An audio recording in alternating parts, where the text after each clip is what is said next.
Hello, everyone, and welcome to our webinar. My name is Ruben Langbroek, and I'm head of Asia Pacific at GRESB. We're still waiting for some people to dial in, but in the next 45 minutes, we're going to make climate and transition risk a key priority for you. Today, I'm joined by my dear colleague, Christina Jambaska, who is our in-house expert on this very important topic. And Christina will offer a deeper understanding of climate risk and more specifically transition risk, as well as its relevance to the Asian real estate sector. After Christina's presentation, we'll have an amazing panel of experts, and they will discuss the practical challenges and benefits of climate and transition risk management, both for real estate companies and for investors. And I'll introduce our distinguished panelists later on. Then in our last section of today, Christina will be back with a bang and present our solution on how to identify transition risk within your real estate portfolios. She'll also explain the benefits of our unique transition risk report and how that can help you in terms of identifying and managing climate-related risks. I can see that there's more people joining us also. Welcome to today's webinar. Before we begin and dive in, some very simple housekeeping rules. You can post any questions you may have via the chat function at the bottom of your screen. And of course, also, if you have any questions for the speakers, then please post them and we'll try to cover them during the different sections. Further, know that today's webinar will be recorded and we will send you the link afterwards, so you can share it with your colleagues or your kids or perhaps the neighbors next door. You also receive a sample of our transition risk report to give you a better idea of the solutions it brings to many different companies and organizations, for example, like yours. And of course, any feedback you may have is most welcome. I believe that's all from me now. I can see that there's lots of people dialing in at this moment. So I think it's the perfect time to hand the mic to Christina. Take it away, Christina. Hi, everyone. Thank you, Ruben, for the introduction. My name is Christina Jambaska, and I am a senior associate on the real estate team at GRESB. In the next couple of minutes, I would like to provide you with some context on the topic of today, making transition risk a priority for real estate in Asia. So to start it off, what is climate risk? In broad terms, this is the potential for climate change to adversely impact human and ecological systems. It can be broken down into two main categories that closely interplay with each other. This is physical and transition risk. When we think about physical risk, we think about the direct impact that climate change can have. So think about the impacts of floods, tropical storms, droughts, or heat waves. They can materialize by destroying property values, reducing the insurability of assets, disrupting businesses, or demand for real estate in locations that are severely impacted by either acute or chronic physical risks. Now, on the other side, we have transition risks. These refer to risks that arise from policy, legal, technology, and market challenges as the global economy transitions to net zero. So, for example, transition risk could result from government policies that limit the use of fossil fuels, imposition of carbon taxes, emission trading systems, and tightened environmental regulations overall. You can see that also on the graph here that there is a relationship between the two. If we decarbonize the economy, which we hopefully will, but we do so in an abrupt way and without the necessary preparation and delivery, transition risks are going to increase. On the other hand, if we fail to do so, this is going to lead to greater physical risks and also impacts to businesses and financial institutions. Asia as a region is exposed to both types of climate risk, given its geographical features, but also its diverse socioeconomic circumstances. On the physical risk side, we can see that the region is facing increasing frequency and severity of storms, flooding, heat waves.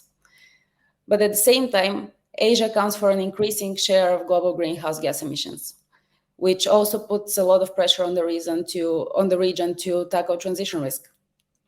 Although the historical emissions coming from the region were historically low, they have been growing faster than the global average. And according to recent studies, by 2040, under a 1.5 degree scenario, Asia is expected to already exceed its global carbon budget unless rapid decarbonization is underway.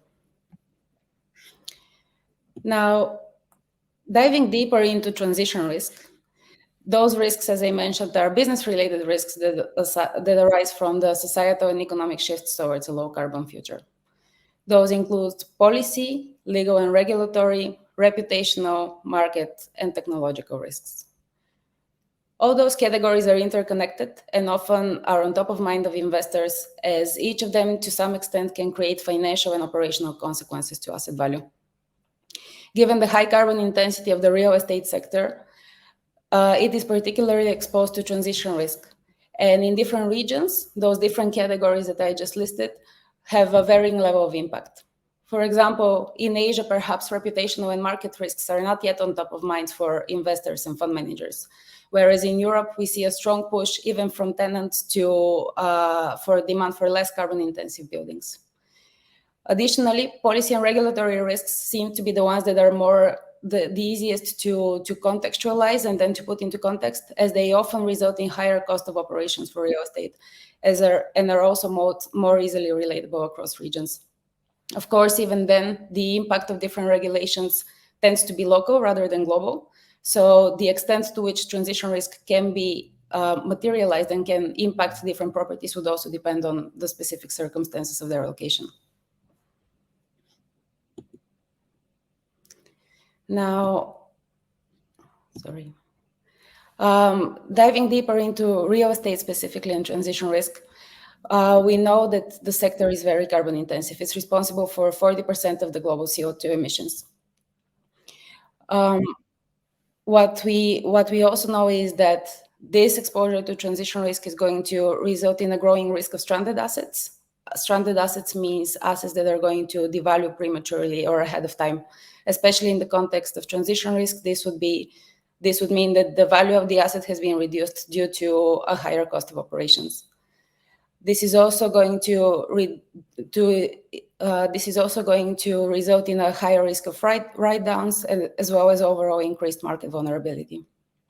Now, all of this can be managed and it can be put under control. And there are many different tools that real estate fund managers and investors have to utilize in the transition to a low carbon economy. Now, if we think about real estate, the core of the problem really lies in the energy use and the energy intensity of buildings. And to be able to do that, real estate managers should look into retrofitting their buildings, installing more on-site renewable energy, thinking about holistic strategies across their portfolio to be able to reduce energy consumption but decarbonize the assets overall. Now, all of this is very easily said, especially for me sitting here in Amsterdam, but the reality on the ground, I can imagine, can be very different. The operations or the amount of capital that has to go into refurbishing or retrofitting assets and thinking about reducing carbon risk at its core can be very, very cost intensive. And they have to be timed and they have to be priced accordingly. And more importantly, they have to be prioritized. And to be able to prioritize those, a tool that the real estate industry has is the Carbon Risk Real Estate Monitor, or CRREM. It started as a European consortium of members that aimed to deliver decarbonization pathways for the real estate industry. Initially focused on Europe, but then expanded globally to also cover the US, Australia, Asia. The main aim of the Carbon Risk Real Estate Monitor is to increase transparency and alignment within the real estate industry of how transition risks are being monitored and assessed. It provides a standardized and science-based methodology that aims to support global harmonization of decarbonization activities. It also creates higher awareness of transition risk within the industry, within the real estate industry, by providing the right tools for fund managers and investors to be able to communicate in simple terms and be able to understand the transition risk within the portfolio. It also supports real estate investors and asset managers in actually measuring and reducing their operational carbon footprint at the property and portfolio level, with new tools and new scientific recommendations being developed on an ongoing basis. With that, I would like to hand it over back to Ruben to have our great panel discussion. Thank you, Ruben. Excellent. Thank you, Christina. It was a great crash course in transition risk. And I'm sure that our online attendees gain a much better understanding of the concept as well as the relevance of climate and transition risk, especially within the Asian real estate context. Indeed, we're also very interested to understand how all of this theory works in practice. which is why our esteemed panel of experts will be offering some very valuable insights into their approach. So without further ado, please allow me to introduce today's panelists. From Singapore, we have Penger Fu, Vice President Sustainability at CapitaLand. Then from Hong Kong, we have John Wade joining us, Senior Responsible Investment Manager at APG. And last but certainly not least, also from Hong Kong, Calvin Kwan, Director of Sustainability and Risk Governance at Link REIT. So welcome all, and thank you for joining us today. We have limited time, so let's dive straight away into the conversation. And perhaps starting with Penger. Great to see you again, albeit online. Obviously, as we heard, transition risk and decarbonization are strongly intertwined. And especially decarbonization is a huge challenge, not just in general, but specifically for the real estate sector. What are some of the strategies that CapitaLand is deploying to tackle this challenge? Can you give some, let's say, real-life examples? Thanks, Ruben. As you said, as time is short, maybe I will go straight into the transition risk. I'm sure everybody understands the carbon mitigation hierarchy, and the priority is always on energy efficiency for real estate on-site renewable power and purchase of green power, and last mile, it would be the offsets piece. So the way we look at it is we have already implemented an internal carbon price for CapitaLand since 2021. So for all new investments that will come into our assets, we will deploy an internal carbon price that we have established for all investments. So they will review what is the gap between the new asset versus our 2030 target. And then we deploy it as an internal carbon price so that management can see what is additionally needed, what CAPEX is needed to make sure it is future resilient. Secondly, I think when it comes to regulations and expectations, we make sure our targets are science-based targets initiative, SBTi validated. So we have Scope 1, Scope 2, and Scope 3 targets that are validated. Although our Scope 3, we are going to review this. As for customers, I think, and when it comes to regulations and investors, we are also mindful that our data must be audited, and we have done so since 2010. So I think as for the rest, suffice to say, the challenge in meeting customers is green lease engagement. And when it comes to procuring electricity, as a group, we are able to look at it at a country level, to be able for Singapore, for Asia, to look at it and aggregate and as best as possible, try and purchase at a group level to achieve the most cost-effective option. So with that, I'll pause for this moment, Ruben. That's great. Thank you, Penger. Calvin, perhaps interesting to ask you the same, and also perhaps reflect on some of the elements that Penger mentioned. Does it align with Link REIT's approach to decarbonize or to set, let's say, verified net zero targets? Yeah, Ruben, thanks for that. I would have to say that what Penger has already mentioned, absolutely agree. I think she and I share a lot of thoughts and ideas and bounce thoughts and ideas quite often as well. I think for Link, I can summarize our efforts really into three buckets, right? The first one's going to be the internal decarbonization initiatives, and this is the ongoing energy savings measures that we're doing. We've saved 40%. We've reduced our electricity consumption by 40%. Absolute since 2010, and we continue to make progress on this. One of our strategies is the Net Zero by 2035 strategy, and that's going to be quite interesting on how we achieve this over the next few years. Modernization of facilities is going to be quite important, especially as we upgrade and enhance our properties across Hong Kong, mainland China, Singapore. The second area that we focus on is really the community and stakeholder partnership approach. And I've kind of hinted at this. We reach out to peers, CapitaLand, we reach out to our investors, John, APG, and so forth, to get insights into what we should be looking at. One of the key things that we understand is that we cannot achieve decarbonization by ourselves, and that we have to work with each other in terms of learning from each other and building on experiences that other people have already done. One of the biggest challenges for Hong Kong listed companies in terms of reporting emissions is actually our Scope 3 emissions, because a lot of places we actually don't have this data where other jurisdictions do. And that requires us to work with our tenants to figure out have them report some of their information, have them tell us how we might be able to help them with some of their energy efficiency measures as well. And that's really the partnership side. From a regional perspective, we work with peers across the APAC region to hopefully set best practices and standards for this area as well. The last area, which is the most important, and Penger said the same thing, is really about the transparent communications with investors. How do we know that we are providing not just information that we have targets, but more importantly, the progress that we're making and some of the challenges that we come up with as well? Because investors are actually a very good source of information and ideas for us to make further improvements, because they have the insight from other clients, which can help us improve as well. So likewise, I'll pause there and then turn the time back over to you. Excellent, thank you very much. John, as an investor in real estate and not a small one either, how are climate-related risks integrated into your, let's say, risk management or investment practices currently? And perhaps also to reflect on what Kelvin just said, do you see or do you find sufficient transparency and perhaps standardization across your investments in terms of the key metrics or information that you typically would need to assess? Sure. Yeah, thank you, Ruben. Yeah, very happy to be here today to share some of our perspectives from APG. If I talk firstly around how we deal with new investments, when we are screening any new investments, we will look at both the physical and the transition risk.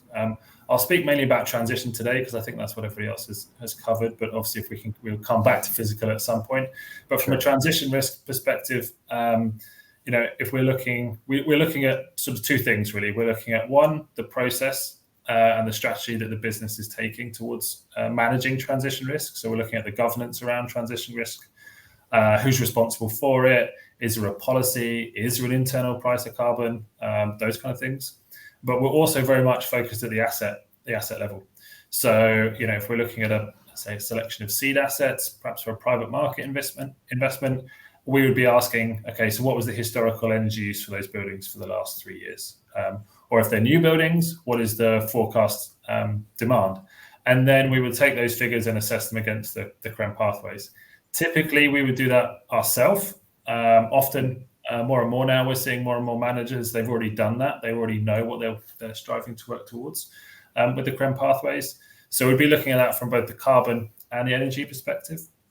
Yeah. So for us, that's very, very key. We want to make sure that we're purchasing or investing in buildings that have got at least 15 years of time below the pathway. Not always easy, plenty of challenges, which I'm sure we'll discuss at length today. But as an approach, that's what we try to do for new investments. And then for existing investments, we typically annually will do a portfolio screen. So we're trying to, at the moment, we're still in the process, or we have a process for collecting the data. And to kind of lead into your second question about sort of transparency and access to data, that's one of the things that we are battling with, partly because of the size. We have around about 100,000 real estate assets under our investment. So obviously we're working with pretty large data sets. We're working across hundreds of different managers. So getting that data can be a challenge. I think we're at about 70% of our portfolio is covered at the moment in terms of that data. So obviously we're looking to grow that further. But yeah, so to answer your question around transparency, that's the key thing, right? We're really looking now for individual asset level data, because as much as portfolio level information is useful, when we're looking at, say, an average stranding year, for instance, for a portfolio, that's of course interesting. But actually, what we really want to know is which buildings, are above the pathway, which ones are below. What are the actions being taken, or what are the actions that are going to be taken, going forward to bring those assets underneath the pathway? Great, thank you. The devil is always in the detail. Perhaps back to Kelvin, in terms of potentially stranded assets, as just mentioned by John, you talked about modernization of assets, probably green retrofits or refurbishments. In your experience, are those, let's say, viable and also financially viable climate resilience strategies? Can you provide some examples, perhaps? Well, I think so. When we look at the points on stranded assets, our focus right now is going to be about what might our carbon efficiency or intensity be for a building? What is it now? What might building standards be later on? And will we be able to meet those particular building standards? So a lot of our effort right now has been focused on the macro perspective in managing energy, making sure the chillers are efficient, replacing LED lights and so forth. Those are things that are easy to do and straightforward. What we're finding out is that now we need to start figuring out how we do the micromanagement of energy, essentially knowing how equipment is turning on and off, correlating this with footfall, understanding how this changes with weather patterns and so forth, really the granular details. And from that, we've run a couple of pilots, and we've actually found that there's at least a further 5 to 7% energy reductions that we can achieve from that. So that gives a good idea of what else is remaining from the micro scale perspective. But that also means that we still have a large kind of residual carbon footprint left over, and this is something that we're still trying to figure out what to do. I think that frankly we're trying to figure out what lifetime we would set for stranding, and then from that work backwards to see, okay, what technologies might be improving, what regulations might be changing, how do we make sure our buildings are going to be essentially future fit. Frankly, it's still work in progress, but that's why it's important for us to work with other developers, other real estate peers and investors to find out what the best practices might be. Right. So collaborative work in progress. That's great to hear. Penger, perhaps you can provide some examples of, let's say, green retrofits or modernization of assets, as Calvin mentioned as well, for CapitaLand. Hi, thanks, Ruben. Maybe I could, before I could share that, I think one of the challenges we have is that, first of all, it would be easier to install really efficient equipment into new build. But we all know we have existing buildings, and if we were just to demolish them and rebuild it, you have another problem of embodied carbon. You have another problem of financial and tenants and what you're going to do about that. So that is a real challenge. So when we look at retrofitting, we are exactly like Kelvin. We have deep dived into the micro level, all the low-hanging fruits, the chiller efficiencies, whatever we have. The challenge we have is the chiller is not at the end of life, EOL. There is at least 10 more years to go. I mean, consultants will come and say there is a super efficient one now, but we ask ourselves, there is embodied carbon. Second, what are we doing about it is we decided as the parent to ring fence a special sustainability fund and innovation fund, 50% for sustainability. And we will, through a governance process, put in global call decarbonization pilots to test at our buildings. So we have existing buildings which are already at the Green Mark Platinum level. But we know that based on CREM or based on new regulations, it needs to even be better. But I cannot further tweak my energy efficiency. If I do that, I will compromise my commitment for indoor air quality. I will spend a lot of effort on all the special lighting to have a COVID happy, and safe environment. That we will not compromise. But what else can I optimize? So we are testing and we have seen certain results. And it is exactly like what Calvin said. It's a very micro level. And we have been testing in Singapore, testing in China, and testing in US, anything and everything to help in the decarbonization process. So I thought just to give you a hint of that. For existing buildings, we also have assets in Singapore. If you come to Singapore, you know Clarke Quay. Clarke Quay is a conservation site. I cannot install solar panels on the roof, which is conservation. It's conserved. But what I have and recently announced is in the asset enhancement, 1/3 of our budget is to spend on the cover and the natural airflow, and it will help reduce the temperature by 2 degrees and improve the air quality. And in the current physical risk of heat, right?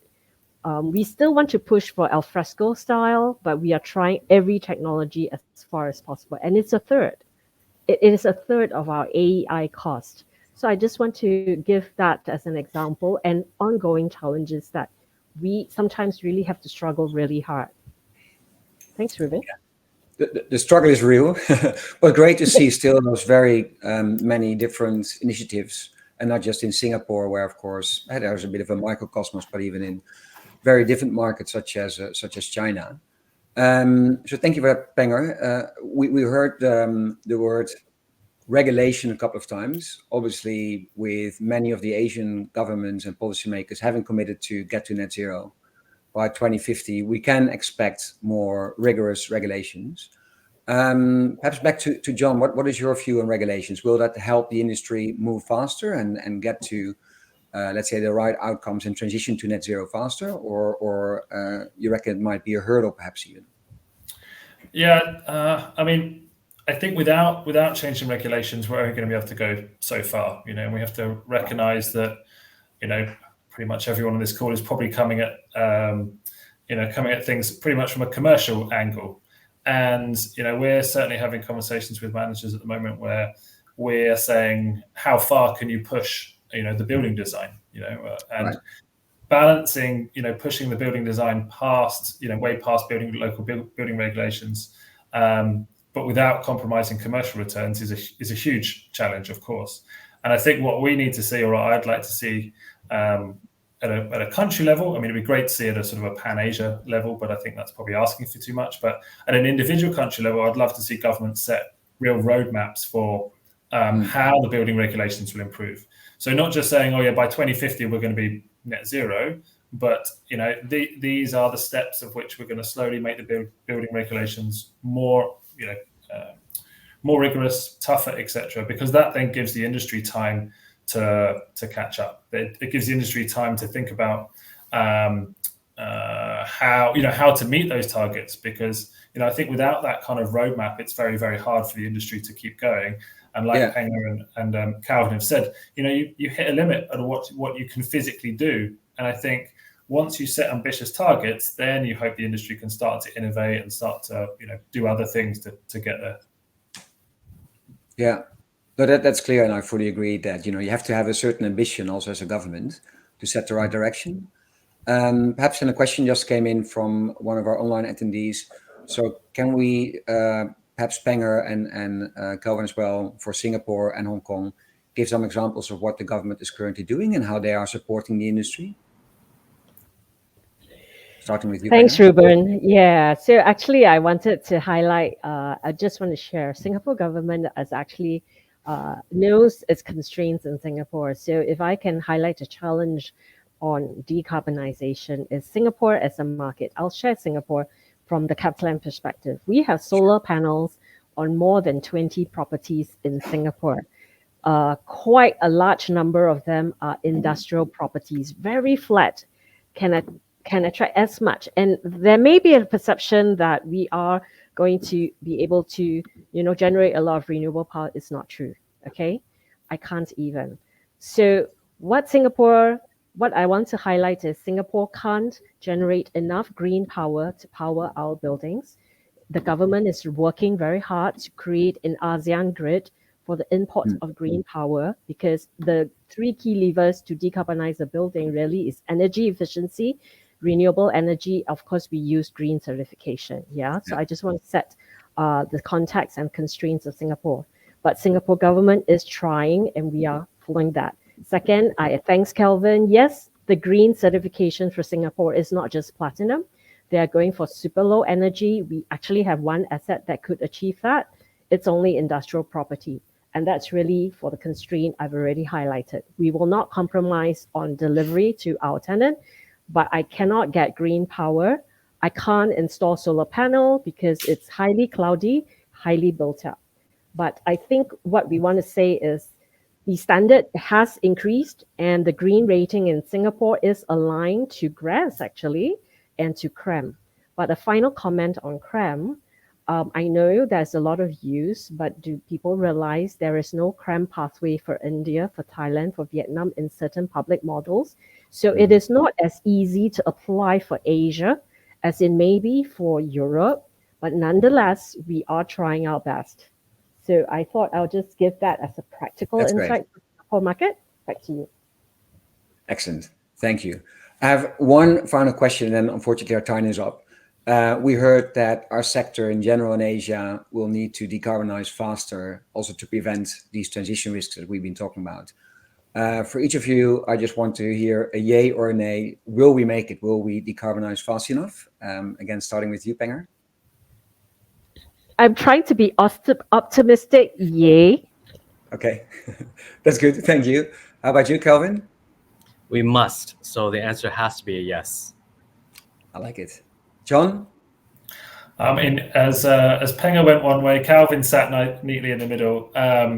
Yeah, I mean, I think it's unlikely we're going to hit the 1.5 degree target. I think everyone in this space has kind of made their peace with that. But I'm hopeful that the ambition that we see in Asia will at least sort of limit the impacts as much as we can. So yeah, I'm cautiously optimistic.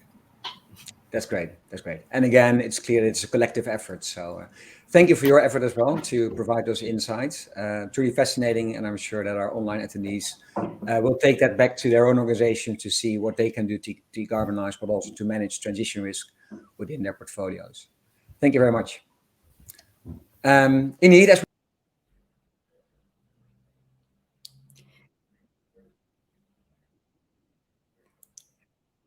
Thank you so much, Ruben, and thank you so much to our panelists. In the next couple of minutes, I would like to demonstrate to you GRESB's transition risk report solution that would hopefully turn everybody's nay into a yay, and maybe John's quietly cautious yay into a more optimistic one. So to start off, the GRESB's transition risk report helps participants and investors to obtain insights into which are the assets that are most exposed to climate-related transition risk and how this might affect their real estate portfolio over time. The transition risk report is solely based on information that real estate participants provide to us as part of the real estate assessment every year, and it's being generated using all of the asset level data that is being reported in the current year. Behind that, or at least we already heard from Calvin and the rest of the panelists, data continues to be an issue and it continues to be a problem within our industry.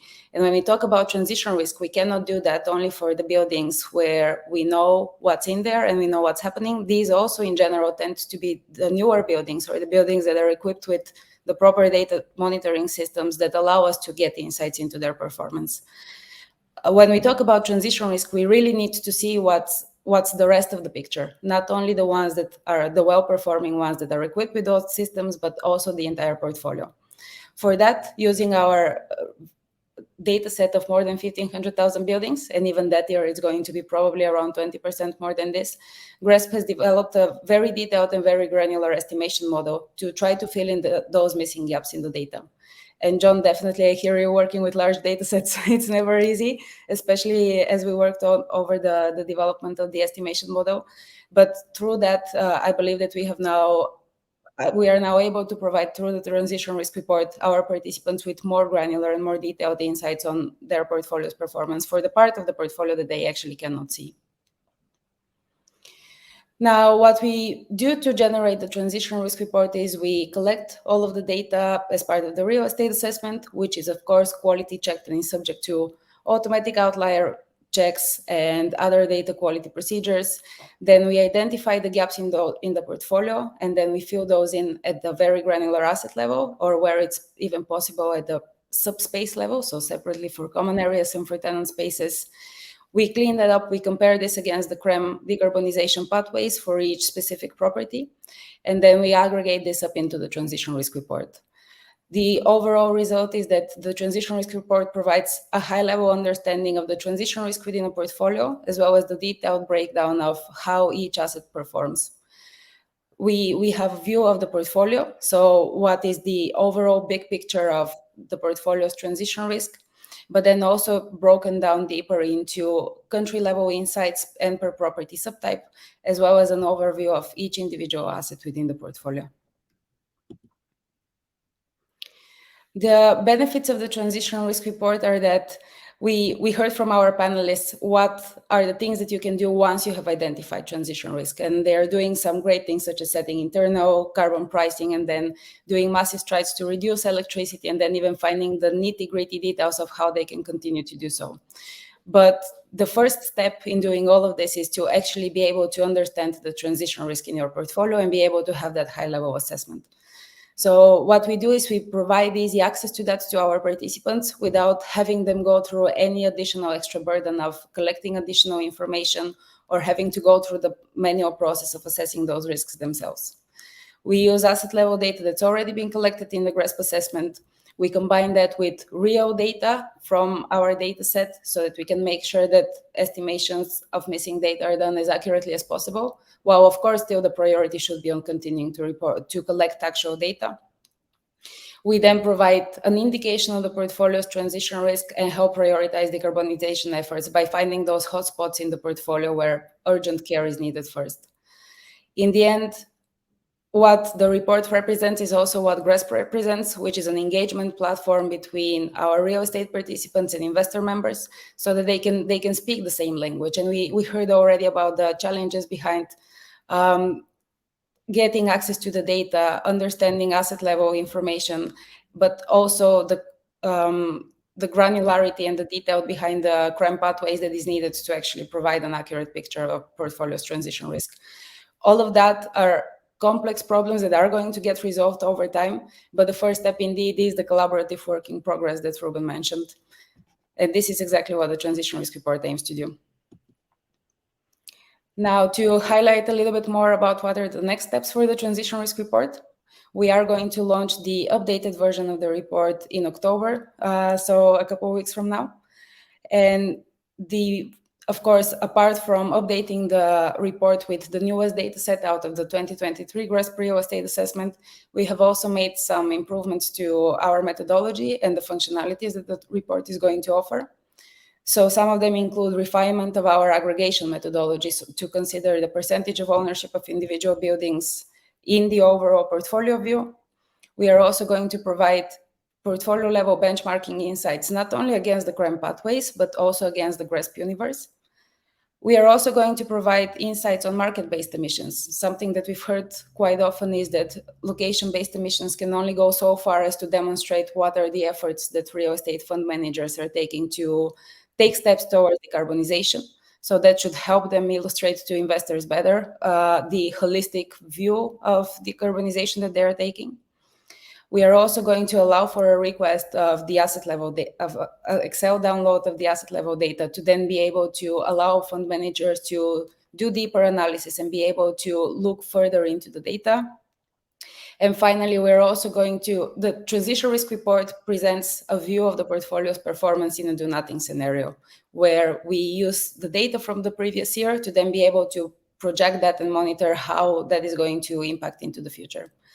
Something that we often hear from participants is that on top of this, they are already having strategies in place. They have set up targets, they have set up improvement plans, but those are not going to materialize over a year. So something that we want to incorporate to be able to facilitate a better communication of the overall plans that a portfolio has to decarbonize would be to also allow participants to comment on their results and then be able to add that additional context for investors. With that, I would like to hand it over back to Ruben to see if we have any questions from the audience. That's great. Thank you, Christina. Obviously, as we've heard from the panel from Christina, there's quite a bit of challenges to overcome transition risk and climate change and decarbonization. But it also shows that we have a very useful solution to help you identify potential transition risk within your portfolio, and indeed to truly make climate and transition risk a key priority. We received a couple of additional questions from the online attendees. One was in particular in relation to CRREM and the decarbonization pathways. We already heard from Penger that some of the pathways might be a bit difficult to apply them to specific economies or jurisdictions. But also know that APG has quite a bit of experience in terms of using CRREM within a portfolio, as already alluded to by John. John, can you perhaps dive a bit more into how APG is using those pathways, and perhaps also what your engagement with your investment managers looks like if those pathways indeed, let's say, highlight a potential risk of stranded assets? Sure. Yeah. Thank you, Ruben. I mean, as I mentioned before, when we're working with managers, we are looking to understand where either existing assets or future assets sit against the pathways. To kind of comment really on certainly Penga's statement as well around the challenges that Singapore faces and other markets in Asia face. I think they're very fair, and certainly I think the majority of people's views tend to look at the CREM pathways from a carbon perspective, quite rightly, but also the CREM pathways also have their own energy pathways. So what we the sort of the view that we take is that we obviously would like to see assets that are below both pathways, but we recognise in certain countries, Hong Kong in particular, that has got a very dirty grid. That actually, if you look at just the just the carbon pathway, it is very, very challenging to meet, and certainly very challenging to meet in the future. We can see assets complying now, but the future scenarios are much more challenging. So we prefer in those instances to take a view on energy.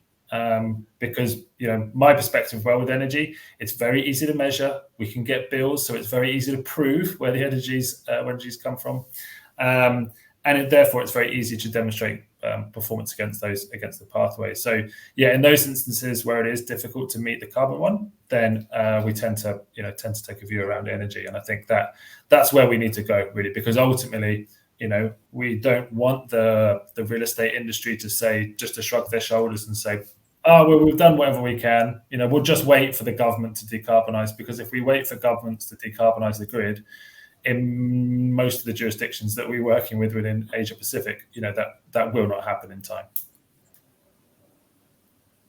That's great. Thank you very much. I think that's the final question that we received. As mentioned, we will follow up with more information on specifically our transition risk report. But as always, all good things come to an end, and so does this webinar. So I'd like to thank all speakers as well as all online attendees for joining us today. And of course, at GRESB, we do hope that these insights will support you in developing your climate risk strategies and identifying potentially stranded assets in terms of transition risk. So I would say, let's go and tackle climate and transition risk right now. Thank you very much. My name is Ruben Langbroek, and I wish you a great day. Bye-bye.